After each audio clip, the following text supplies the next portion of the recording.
This is London Real. I am براين روز. My guest today is David Icke, the English writer and public speaker known since the 1990s as a professional conspiracy theorist, calling yourself a full-time investigator into who and what is really controlling the world. You're the author of over 21 books and 10 DVDs and have lectured in over 25 countries, speaking live for up to 10 hours to huge audiences filling stadiums like Wembley Arena. You are here today to talk about the coronavirus pandemic, the worldwide COVID-19 lockdown, and the looming global economic recession. David, welcome back to London Real. Thanks, Brian. A lot of people out there with a lot of questions. There's a lot of confusion. This is a crazy time. I wanted to start off and just say a few things as far as where we are. Okay. It's March 18th, 2020 right now. I want to throw some of my views out there, and then I want to hear your views, Okay. and I want to have a good discussion about this. Stock markets in America are down well over 25% since their highs, and a global recession is all but certain. Federal Reserve has cut rates to nearly zero. The U.S. has approved a $1 trillion stimulus package. The U.K. a £330 billion stimulus package. Many industries at risk. Aerospace, travel companies, entertainment, events, retail outlets, the list goes on and on and on. I hear through my sources we should expect military troops here in London in the next couple days on the streets. David, there's an ancient Chinese expression that says, "May you live in interesting times." Some say it's a curse. What do you see in the world? What are you concerned about? And do you feel for the British citizens and global citizens? Right. Well, maybe if I just put some background in place, and then we can take it from there. For 30 years, I've been warning people in my books and in every other way I can that this world is controlled by a cult. It's a cult that has no borders. It operates in all the, at least major countries, and in fact, all the countries in the end, and particular in those countries that dictate the direction of the world. So the cult will be at the core of the system in China. It will be at the core of the system in America, etc., etc., etc. And so what have I said in this 30 years that this cult wants? I've said, and I've said it in the chats we've had before, it wants to create a beyond Orwellian global state in which a tiny few people dictate to everyone else. I've referred to this as the Hunger Games society. And you can picture the structure very clearly. Picture a pyramid. At the top of the pyramid, you've got a tiny few enormously wealthy people that actually are connected to this cult. We now have a name for them. We call them the 1%. At the bottom of this pyramid in the Hunger Games society is basically the rest of humanity that is dependent upon the 1%. And in between the two is a vicious, merciless police military state to impose the will of the 1% on the population and to prevent the population challenging the 1%. And this Hunger Games society is not classic fascism, it's not classic communism, although the outcome in terms of tyranny is the same. It is a technocracy. A technocracy is defined as a society that is controlled by bureaucrats, experts, scientists, engineers, technocrats. And the ability of that situation to happen is through smart technology and AI. The idea is that everything will be connected to AI. This is what the Internet of Things is all about. And if you listen to the crazies in Silicon Valley, they're telling you that in the period around 2030, a year that keeps coming up from all directions, we will have a situation where the human brain will start to be connected to AI.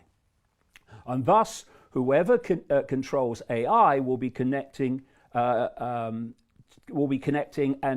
driving the perceptions of humanity. And that can be done from a central point through this smart grid, global smart grid. So that's the structure that they want. They also want a society completely cashless, where everything is digital money, a single one world currency, which will be run through this smart grid. Now, in the same 30 years, I've been saying there are two major techniques that are being used to bring about that situation. One, I've called since the 1990s problem, reaction, solution, where you covertly create a problem, you use the unquestioning, pathetic mainstream media to tell the public the version of the problem you want them to believe. And you're looking at stage two, the reaction, for fear, that's the currency of control, outrage, whatever the problem is, and either a demand from the public that something must be done, or at least an acceptance from the public that things need to change because of the problem. And at that point, those who've created the problem got that reaction openly in changes in society, offer the solutions to the problems they have themselves covertly created. And those changes, step by step, take us further and further to that Hunger Games society. There's another version, which I call no problem reaction solution, where you don't need a real problem, you just need the perception of one, weapons of mass destruction in Iraq, and you still have the ability to provide your society-changing solution. The stablemate of problem reaction solution is what I call the totalitarian tiptoe, where you start at A and you know you're going to Z, but you know if you go in too big a leap, people will look up from the game show and the latest Simon Cowell and say, what's going on, because the change is so great. So you do it in as big a steps as you can towards your outcome, but not so fast or big that you alert too many people to the fact that it's a pattern. What you want people to believe is everything is random. And I have this other phrase which relates to all this: know the outcome and you'll see the journey. If you don't know where this world is being taken by this cult, then everything seems random. Coronavirus, random. Climate change, random. Economic crash, random. But when you know where we're being taken, you know the outcome, this Hunger Games structure society, now the apparently random events become clear stepping stones to that outcome. Now, let's take all of that and apply it to the coronavirus and what's happening now, and let people decide for themselves if they think that the fact that the coronavirus hysteria ticks every single box of that outcome, that goal, whether that's a coincidence. I absolutely do not believe that it is. And, you know, you mentioned that you don't think that it was a created virus. But the fact is, whether it was or whether it wasn't, doesn't matter to the fact that once you roll this out, it takes on a momentum of its own. I agree with that. And therefore, what is unfolding was desperately predictable. And in fact, we'll get into this as we chat, two massive 1% organizations, one in fact 6 weeks before this virus came to light in China, were playing out scenarios and simulations based on exactly this scenario that's unfolding now. And what they said would happen is exactly what is happening, down to the fine detail. Okay, but the coronavirus is real and it is dangerous. You do believe that? Well, not as a black and white, no. Okay, but it is real? Obviously, there is a strain of this coronavirus, because there are many coronaviruses, which appears to be different. But if you look in terms of the danger is to a certain section of society. Do you know, mainstream doctors, I watched an interview with one in America only 2 or 3 days ago, and they're saying, well, just to put into context, 80% of people that are diagnosed with coronavirus have, and this is his quote, very mild symptoms. The ones that are in danger, and by the way, in danger from any virus, including the classic flu, are those that have compromised immune systems. And they are old people, elderly people, and they are people with what is termed pre-existing health problems. Why? The pre-existing health problems are putting so much pressure on the immune system, it's already weak when it's hit with this. This is why someone like that will have potentially a serious situation, and someone with an immune system in working order of any level will just swat it away. And another point, you know, have we not learned yet to take what the authorities tell us with a pinch of salt until it's proved otherwise? In a massive way, you are diagnosing on the basis of symptoms. How the hell do you know they've got this coronavirus strain and not something else? So I would hold back on believing the figures. And I would also... those figures I mentioned, are you unsure about those? I question any figures coming out of mainstream authority. Okay. I've been investigating the mainstream everything for 30 years. And, you know, most of the time, if they ever told the truth, they would genetically implode from the shock. So I question everything. And if it stands up, it stands up. But I don't just take it because someone in a suit has told me to believe it. For instance, you know, in 2017, 2018, 45 million people got the flu in America, according to Centers for Disease Control and Prevention figures. 61,000 died. Where was the hysteria then? 61,000 people dying. Well, they say that this is more dangerous and more contagious and what's potentially going to kill more people. Because otherwise, that's a good question, David. Everyone's like, well, how come people aren't worried about this when the flu from 18 killed 50,000? This has only killed 8,000. The point is, though, this is the point, that according to officialdom, 80% of people who get the coronavirus, diagnose the coronavirus, and not necessarily all got it, have very mild symptoms. The vast majority of the rest have what they call moderate symptoms, and that leaves some with compromised and weakened immune systems who get the serious end of it. And they get the serious end of the flu as well, and other viruses. And these people are clogging up the Italian health system right now. Do you believe that's true? The point is that what we surely should be doing is focusing on those people and doing what is necessary to protect them and their immune systems from the consequences.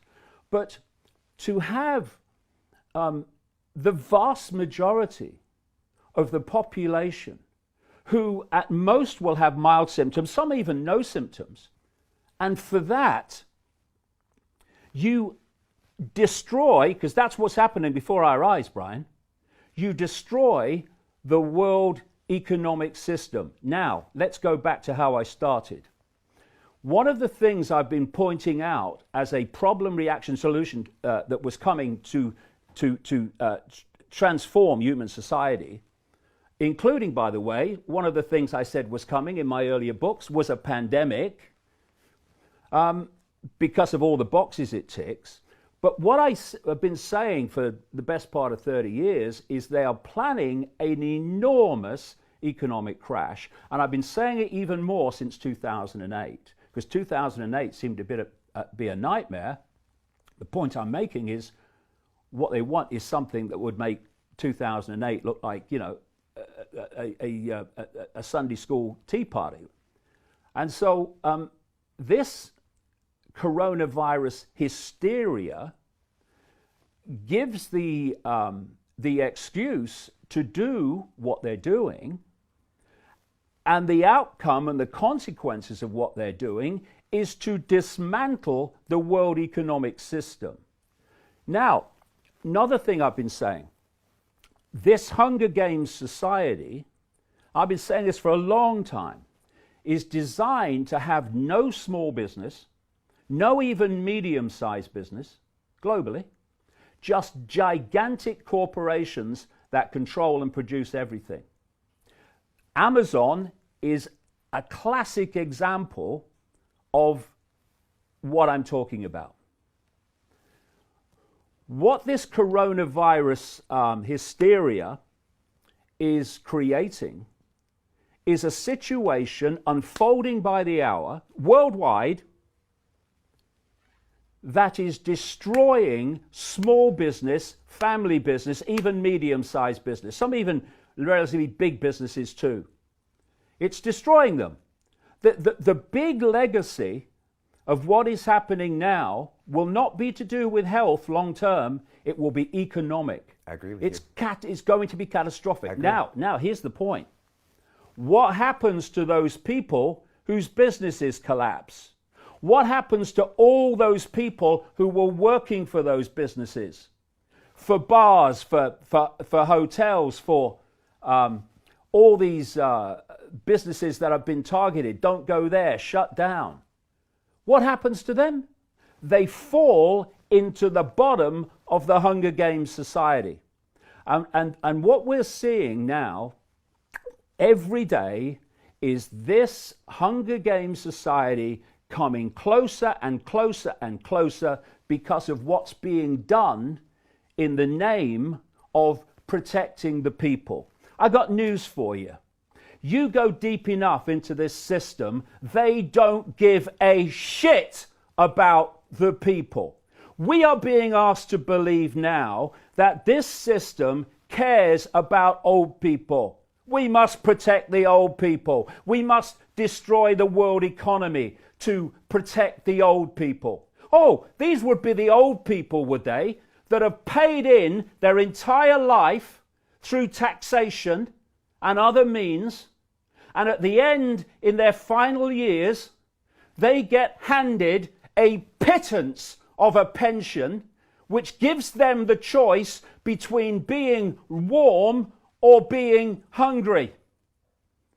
And what does that do? When people are going without essential things, because the system doesn't care, and they're having to buy shite food, because that's all they can afford. They can't have nutrients to boost their immune systems because they can't afford them, and the mainstream everything's not telling them they need them anyway. And at the same time, they're breathing in shit air, drinking toxic water and other drinks, being deluged with sugar, which has a phenomenally destructive impact on the immune system. All this is going on. We're living in an electromagnetic, technologically generated soup of radiation toxicity. And this system has allowed that to happen, has allowed corporations to do that. And now, having done all that, that's devastated the lives and the immune systems of old people, we are being asked to believe that the system cares about the health of the elderly. It doesn't give a shit. And I'm not talking about the nurses. I'm not talking about the doctors. I'm talking about that at the core which is driving this. And the idea that all these things are being done to protect the elderly, they don't give a shit about the elderly. The elderly are an excuse to impose the very society that I'm talking about. Now, if you look at when these things happen and great Orwellian, draconian things are put in place, oh, we've got to do this because of the problem. Well, the problem eventually passes. This virus will eventually flatten out. But what you see every time, 9/11's a classic, they'll roll back some of it, but not nearly roll back to where it was before. The whole thing's moved on, closer to the Hunger Games society.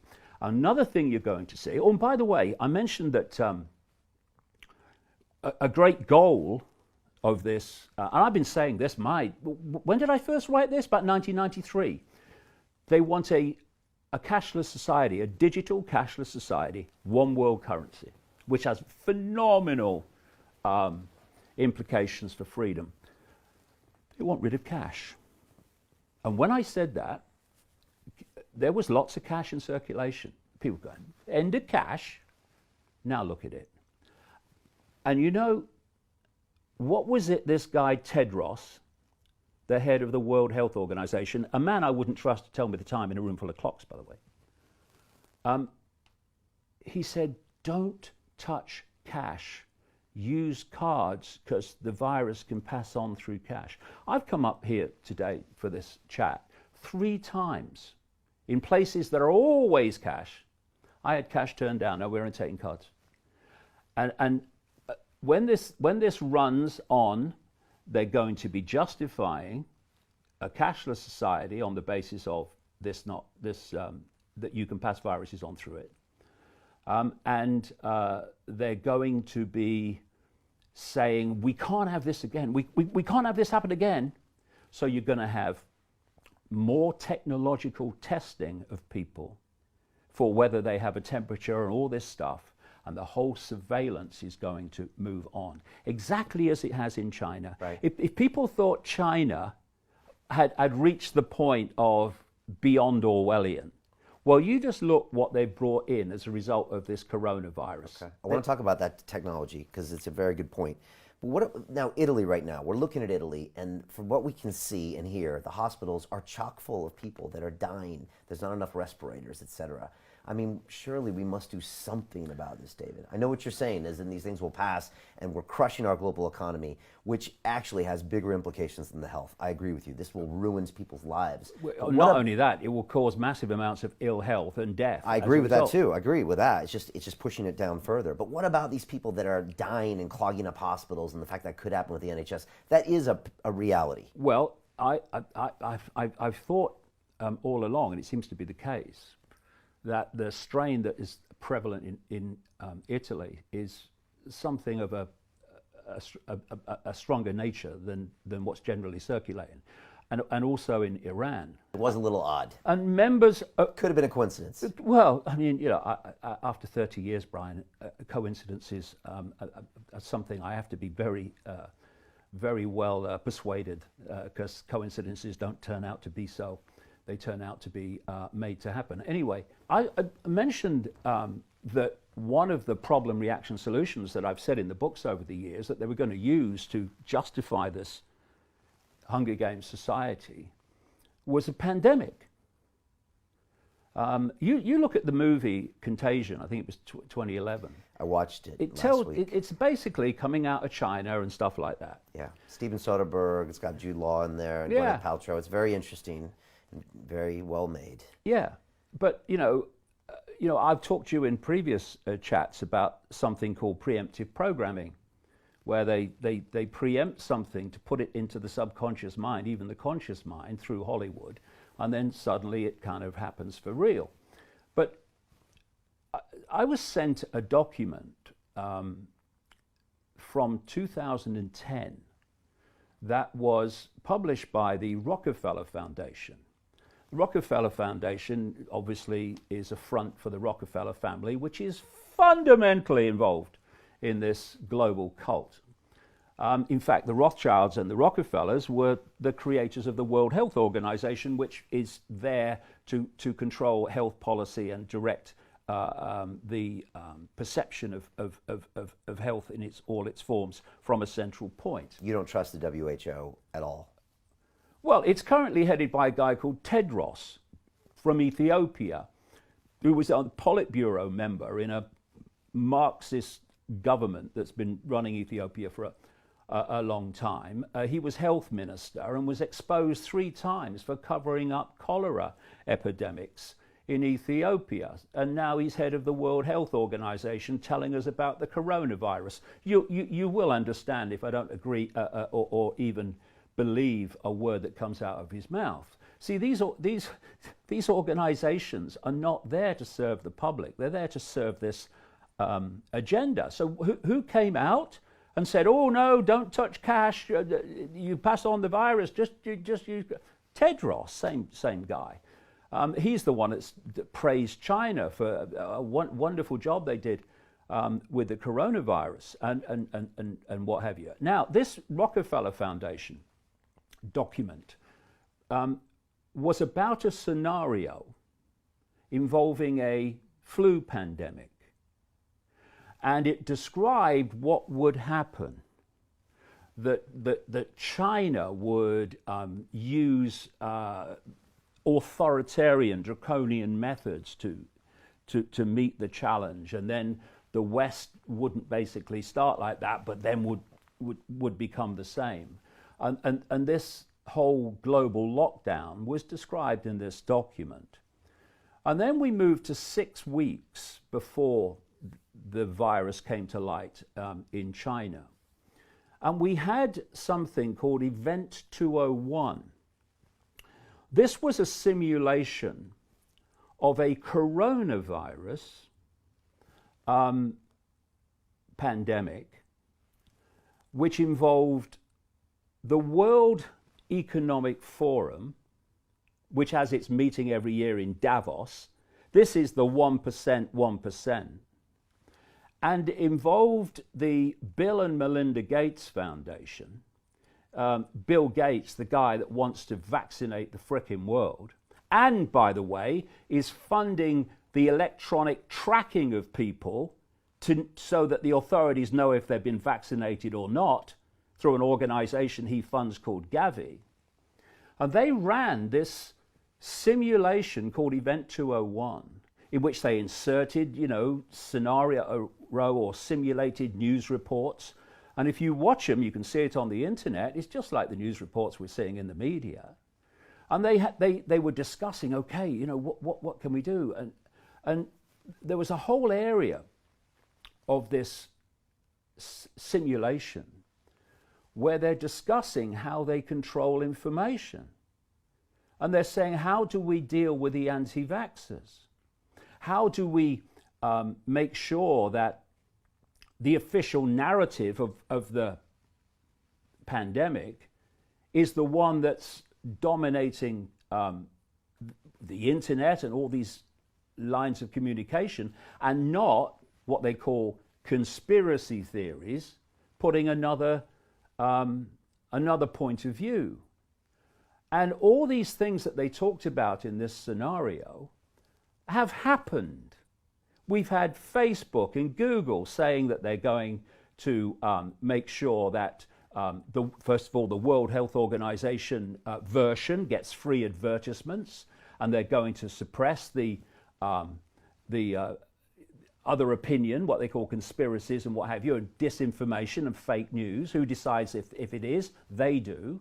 We've had YouTube this week say that because they don't have the same number of staff, they're going to now have videos taken down purely by AI algorithms. And because of that, they say a lot more videos are going to be taken down, even those that don't break what they call community guidelines. So all these things that were decided in this Gates World Economic Forum 1% simulation 6 weeks before that they should happen are happening. And that was all public information about them doing that, or you got the report about it? Okay. No.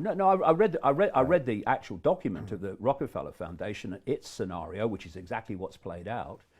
But the Event 201 simulation was filmed. You can see it on the internet. Okay. And now they're running that playbook right now. Exactly the same. Because what happens if you only believe the official version of everything is the official solution for the problem you believe in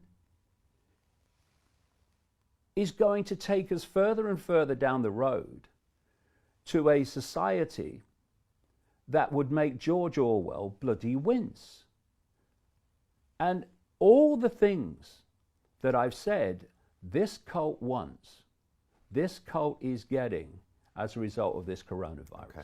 When you look in the global average and in most other countries, the number of people who are seriously affected by this against all those who are not, the way the whole economic system is being shut down is suicide. And what happens when it reaches a point where in its present state it cannot continue, it cannot survive? A whole new economic system comes in, which is the one this cult wants. What did Prince Charles say at Davos only a matter of 2 months or so ago? He said by 2030, this year that keeps coming up all over the place from all directions, we need a new global economic system, economic order to meet the challenge of climate change. What have I been writing for 30 years? This cult wants to transform the world economic order into this technocratic, AI-controlled tyranny. And both the coronavirus and the climate change hoax are providing the problem, I would say in many ways the illusion of the problem, not least with human-caused climate change, to offer the solution of exactly what they want, which is a transformed, centrally controlled, AI-controlled world economic system, which will not have mom-and-pop businesses anymore. Right. It won't have small businesses. Now, it wants rid of them. Now, the people in America, Trump and his advisors, and the people, Boris Johnson and his advisors, are going to say that the virus, since it spreads exponentially, needs drastic action now. That's what they say. We have to shut everything down so it doesn't become, 1,000x in the next 14 days, which can happen with a virus, can happen with something that grows exponentially. That's true, right? You just don't believe that's the case here. What I keep coming back to is the effect on the health of the overwhelming vast majority, which have immune systems that just basically slap it aside. And it's this small group of elderly people who, for reasons I've described, have weakened immune systems, and those who have other health conditions and therefore weakened immune systems, they're the ones in danger. So if you focused everything on them, and if necessary, isolate them and focus your resources on them so no one goes hungry and no one is in need, but the rest of the population, 80%, very mild symptoms or no symptoms, others with moderate symptoms. Well, are we going to destroy the world economic system by saying that those people also have to isolate and not go to work? Yeah. For me, that's crazy. Focus on those who are in danger. Throw everything at them. Cocoon them if necessary. But cocoon them with fairness and with compassion and with total support. But the rest of the population, the point is, they're not dying from it. They're not even, most of them, being affected more than very mild symptoms. So why are we locking them away and bringing down the world economic system and destroying people's businesses, livelihoods, ability to pay the rent?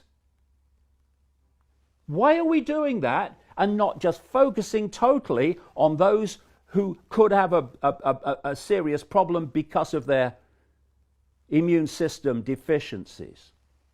I don't know. And they're telling us. I'll tell you why. Because if they carried on and allowed that to happen, the world economic system would not be demolished. And the idea is to demolish it so you can replace it. Problem, reaction, solution. That's why.